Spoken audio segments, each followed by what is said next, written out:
them. Hey, make una come, make we jolly they go. Plenty money there, money there. Make you share the go.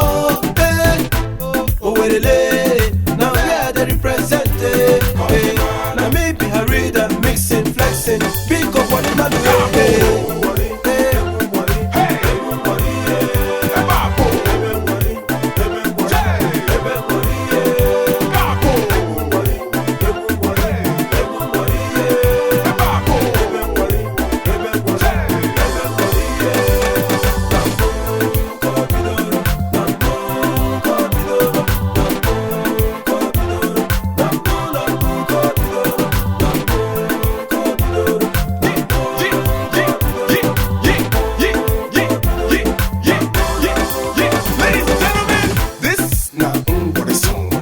Another Harida mixing. Still your boy next leading, but this time we Harida